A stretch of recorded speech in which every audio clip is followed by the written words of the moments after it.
Shut up and sit down. So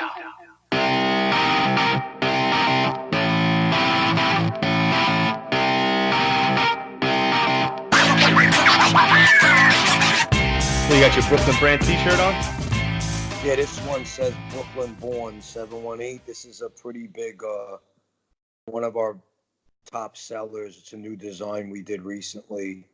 And there's so many people all over the world that were born in Brooklyn. You know, there's so many people that come from Brooklyn. It's crazy, all over the place. 718. That was my area code growing up. I grew up in Bensonhurst on Cropsey and Shore Parkway. So, Yeah, that's great. yeah. You know, a lot of the old timers tell me that it was originally 212, believe it or not. Oh, before they made this, because now Manhattan's 212, and Yeah. then they got the 347 cell phone, the 917. So, Yeah. Well, the old timers tell me that it was at one point 212. So you grew up on, were you around the, you said Gravesend, right? Yeah, I grew up West Street between you and Neck Road, which is Gravesend, like borderline Bensonhurst. Right. Yeah, I had some friends from Gravesend. I went to St. Mary's elementary school over on 86th Street, and I think it's like 86th and actually 85th and 23rd Avenue or something like that. It was a while ago. Yeah, when we used to cruise 86th Street, we used to pass there. When we came around, we would pass that. That church is still there. Yeah, I think it's St. Peter's now. St. Mary's is still St. Mary's. I think the one on I think it's still St. Mary's, buddy. I don't think they changed the name. They might. They did. Maybe you know something. I thought it was still St. Mary. Yeah, my uncle's daughter goes there, and it's like St. Peter's or something now. Yeah, a little different. So you were born and raised in Gravesend? Yes. Nice. So you did the whole 86th Street thing.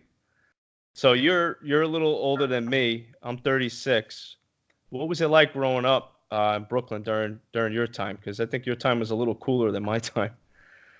I mean, well, you know, I'm a little older than you, and the people that are older than me tell me that was the cooler time. But I could tell you that, you know, I caught a good portion of the real old school feel of Brooklyn.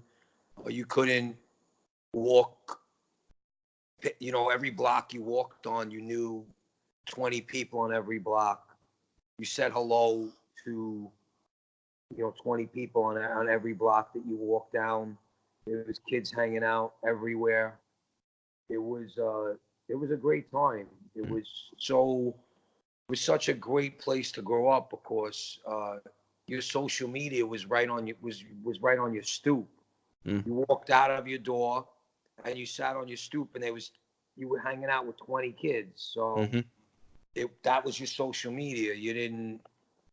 People had more personality, more people skills. If you wanted to meet a girl, you had to walk up to her and say hello to her, not, you know, DM her or message her or be on a dating site. You had to have the courage to walk up to her and say, hi, how are you? Because that was the only way it was going to happen. And then Brooklyn girls will slap you in the mouth if they don't like you. Yeah, you know, that's the one thing about, you know, the way things have changed now. You know, if a girl from the neighborhood didn't want to go out with you or hang out or anything like that, she let you know it. So True. there's no, you know, different than it is today.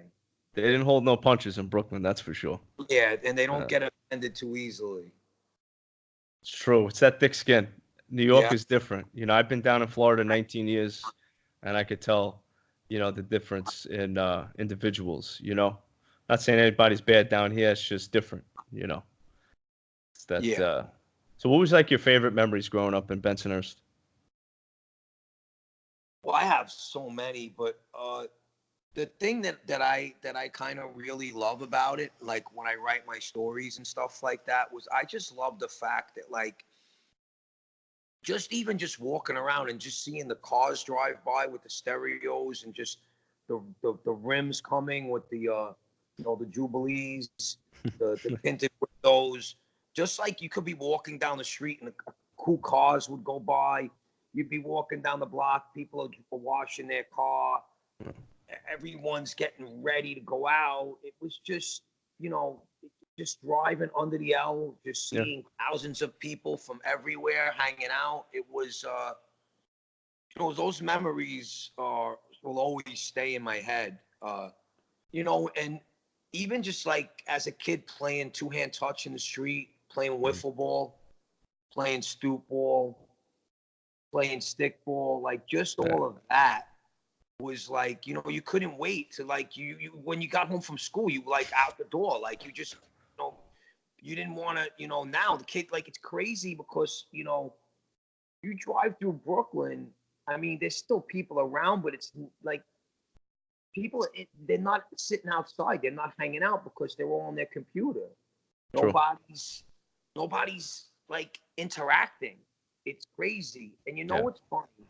What's funny is that I had a meeting in Borough Park about 2 years ago. I went into Borough Park, the Hasidic Jew neighborhood. And since those kids can't watch TV and stuff like that.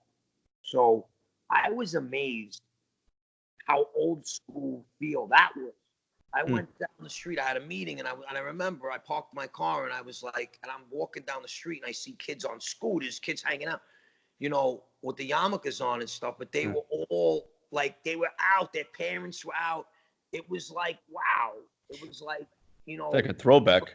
Yeah, because they can't go on that, like in their religion, they can't watch TV and stuff like that. So they're more interacting. It was pretty interesting to see that, like I said, you hung out. That was your social media. Your social media was just hanging out with people and talking to people. And it was so great. And in my opinion, so much better than the way it is today.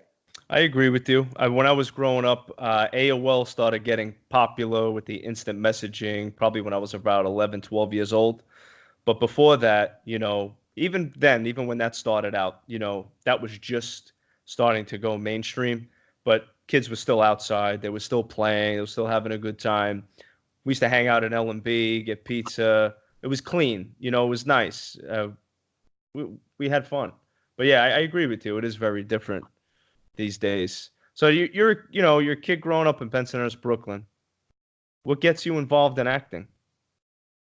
Well, they were doing a casting for a Bronx Tale. My uncle knew someone who knew Robert De Niro, and they'd kind of pretty much cast everyone, but they were looking for like street kids and just, neighborhood type.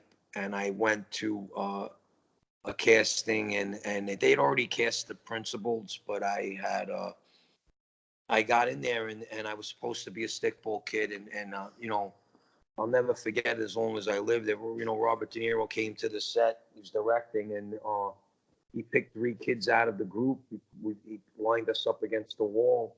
There was probably about 30 of us, and he picked me out.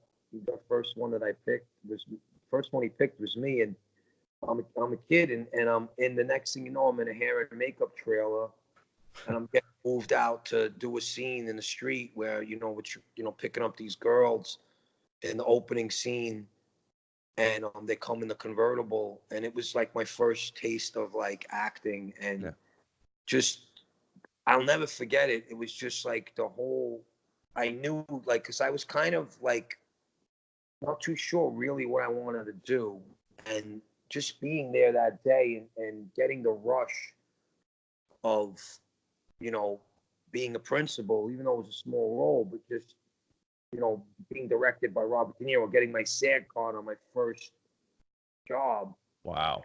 I didn't even know what SAG was. They told me, they're like, you could join SAG. I'm like, what is SAG? You don't realize what just happened for you. You get this, you're getting a contract to join SAG. I was like, wow, this is off the charts. I didn't know what it was, like I said. And then I did Hackers right after that with Angelina Jolie. I did New York Undercover, and I started getting like small parts in TV shows and stuff like that. And then, I decided that I wanted to write and produce, and then I got more involved in everything, and it just, it's been an interesting ride and a lot of fun, a lot of ups and downs as most of us go through, but I still think the best is yet to come. I agree with you. I want to actually, I'm glad you said what you said. Everybody goes through these ups and downs. What was something that, and you don't have to get into 100% detail about it, because we really want to know is the mindset. Like, what is your mindset? Because acting is a very difficult industry to A, break into, B, get your SAG card, and you got that right out the gate. But, it's a very competitive industry. What is it like for you as far as constantly moving forward and motivating yourself to be successful? What is the mindset that you have to do that? Well, the thing is that, you could go a while without a job, but the thing that I always kept in my mind is uh, the fact that every day is a day that you wake up that you could be a life-changing day. You know what I'm saying? If you get, if you have an agent and you wind up getting an audition for something that's, any day you could get a call that could be huge. So you go through that. Like I always would say on the downtime, like, something's going to break. I'll never forget, like when I did Analyze That,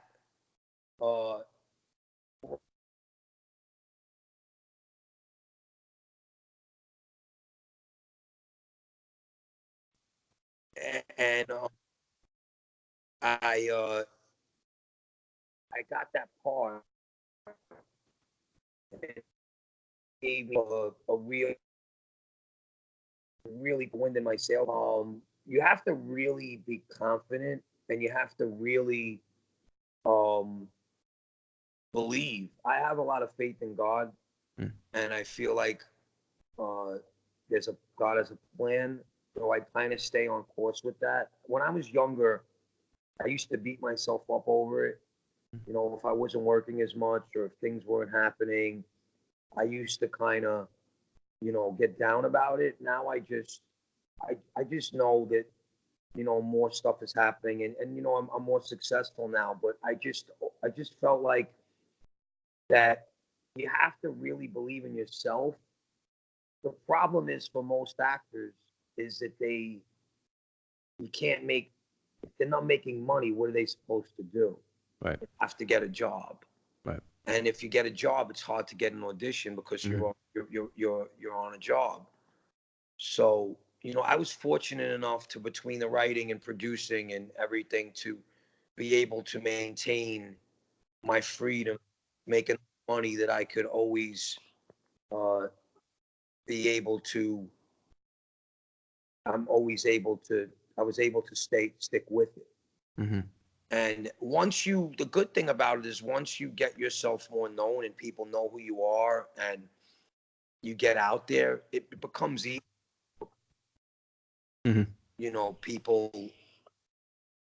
People know who you are, so you get in the door a little bit easier and stuff like that. But like, it's crazy because in this industry, you have to have patience, and no one wants that patience, and it's understandable. Like, think about the biggest movies and the biggest people in the industry. So, like, think about a movie like The Irishman that's coming out. It was originally called We Paint Houses. You got Martin Scorsese, you got Robert De Niro, you got all these big names. That movie took over 10 years to get made. Wow. You think of a movie like the other Scorsese film, Wolf of Wall Street. Love that movie. It took over 10 years to get made. Wow. The Walking Dead, a show, was passed by every network for years. So you just it's not something that like these people. It just doesn't happen like this. Right. So you have to. Even the Gotti movie that I was in, that took years to get made. There's a lot of major stuff that sometimes takes a little time. So you just got to try that patience. It's hard, but you got to stick with it. And and you also people they move away and they expect it to happen. Like you got to live where you got to live in this tri-state area where you're going to get a job. Right. You can't 100%. you can't live in Alabama and like expect to get a job. The work in New York, and this is the thing that drives me crazy. It's like they move, like you move and then you expect to work. Like the auditions are in New York and LA. Like Correct. that's where the jobs are. So if you move out of that, what do you expect? You know what I'm saying? You have to and you can't miss opportunity. You know what I'm saying? That's the one thing that coming up and through all these years, I didn't go on vacations. I really hardly ever went anywhere. Every time I went someplace, I'd get a call for an audition or a meeting, and it was so it's tough. You have to be on call. You can't miss those opportunities. So you just got to have a mindset, and you have to really believe in yourself more than anything. I agree with you on that. Believing in yourself is big. It really is. I think that's the mental game, like you said, the way you described it. Always being there, being in the right place, taking the calls, believing in yourself. That it all starts in the mind. So, 100%, I agree. And then you brought up Gotti. Now you've been in Bronx Tale, analyzed that, Sopranos, Gotti. You've been around. And you've done some amazing work. I've seen a lot of your work. I'm a big fan of yours. Thank you. One of the things that I actually wrote about you earlier before we started the show here was, in my opinion, I think that in Hollywood, American movie history in general fell in love with Italian mob stories. They're great stories to tell. Even if people that are not from the neighborhood that we're from, they may not understand it 100%, but the story is there, and people just are drawn to it. But I feel like in the 80s, the 90s, it was De Niro, Pacino. They were the number one and two.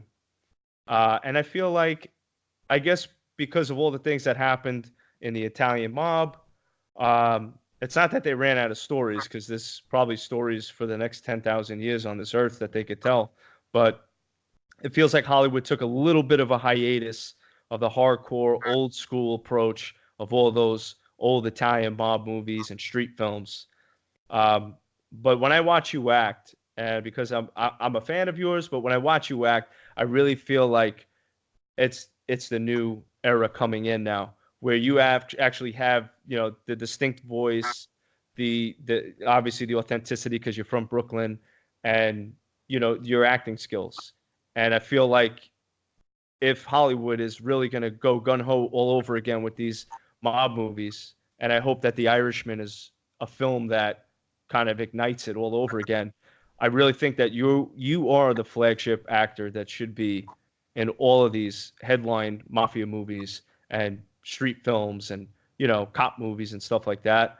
You have it, you really do. So I really hope in your future that there's just more to come for you, because I really feel like you're the guy now. Well, I appreciate that very much, buddy. Thank you so much. Hell yeah.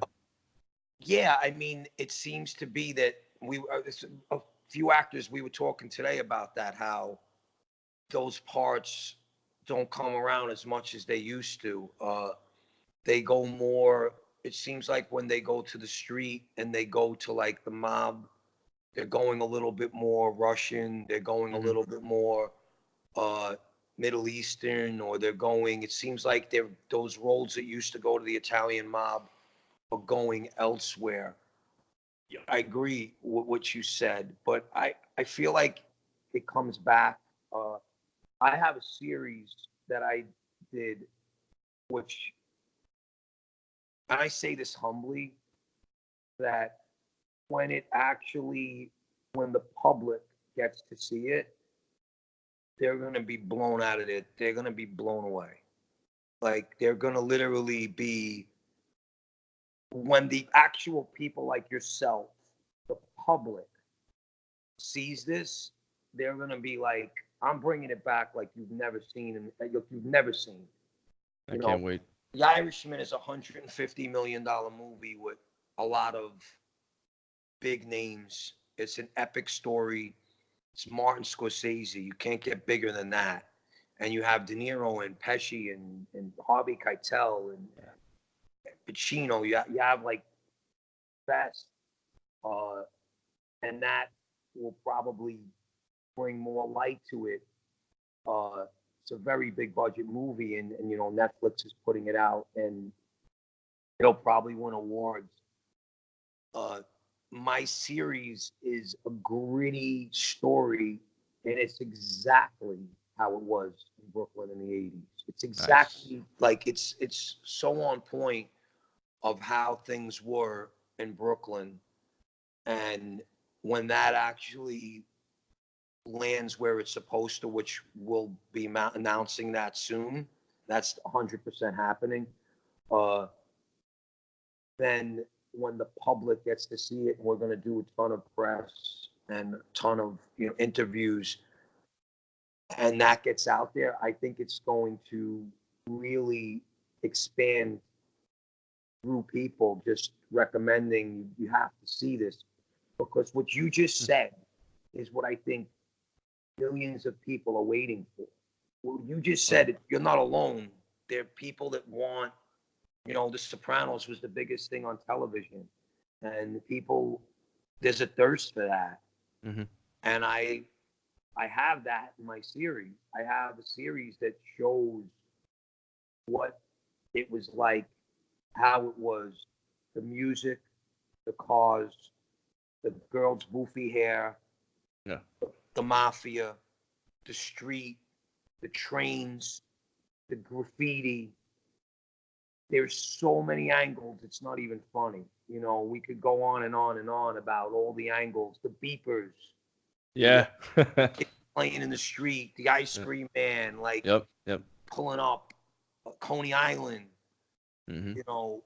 It's all in my series. The music is unbelievable. The music is, we just finished our soundtrack, and I'm literally blown away by the songs we were able to put in the show. Oh, I can't wait. You got any old school freestyle in there? Yeah. Nice. Yeah. Nice. Yeah. A lot of it, because it's what people listen to. Yeah. I'm giving it to you exactly the way it went down. We got the Vegas Diner. Nice. We got L&B. We have Coney Island. We have, 86th Street. We have, my character drives a Grand National. The Cadillacs, the Lincolns, the Feast of 18th Avenue is in my. Nice. So it's all there. Wow. Well, it's going to be incredible for people that have never seen Brooklyn before to see all this, because I know everything that you're talking about, and it's so cool that you're going to bring this to television, man. Yeah, I can't even tell you how many people message me from all over the world and message me and tell me that they love that I bring that back, because, like, if you see my movie back in the day, and loved it. No, thank you. And Once Upon a Time in Brooklyn and Wannabes, like, we give you a lot of that flavor that it seems to be gone. Like you just said, like, there's not many filmmakers that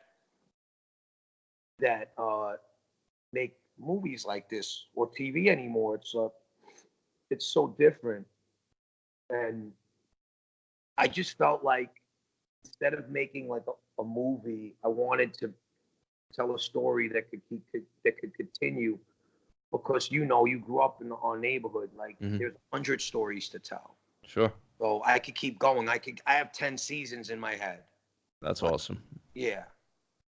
That's great. I am very much so looking forward to it. Is there, whatever details you can give me, is there a release date or network or? I can't actually discuss it at the moment, because there's a distribution deal already in place, but where we're going is still a little bit up in the air. But it's already, like, we just finished the post-production on what we've done already, so we have delivery ready for the project. And even with that, in the perfect world, it would have came out a year ago.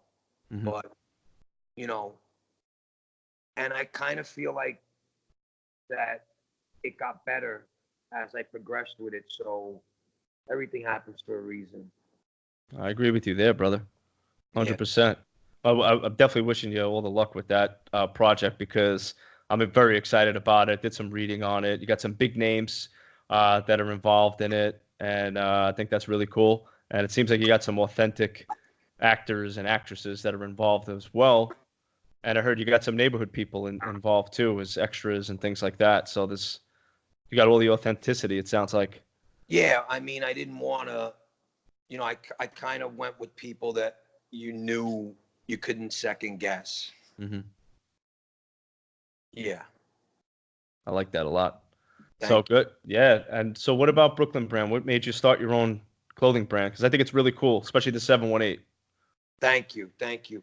Uh, I was just, what happened with that is that I was getting a lot of messages from people, and people were asking me to, they were asking me to wear their clothes. Like a lot of people saying, Will, could you wear my clothes? Like people were messaging me, people were asking me, uh, and I was always the type that I'm a proud Brooklynite, and most people from Brooklyn are. Oh, yeah. Not all, but most people from Brooklyn are really proud.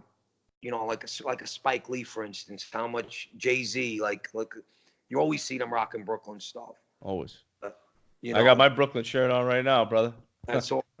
Yeah. So I every time I was in a store and I seen something cool from Brooklyn, I was like, I have to buy this. Yeah. And I just was thinking one day, and I said, you know what?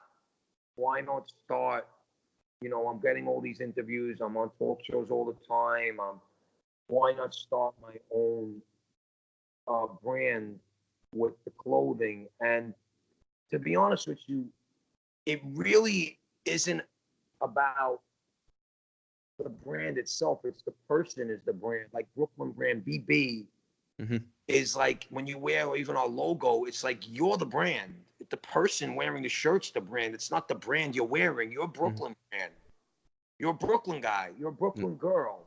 You're, even if you're not from Brooklyn, but you have a Brooklyn personality, or you just like the streets, or you like the Brooklyn Bridge, or you're from Kentucky, but you kind of like the Brooklyn feel.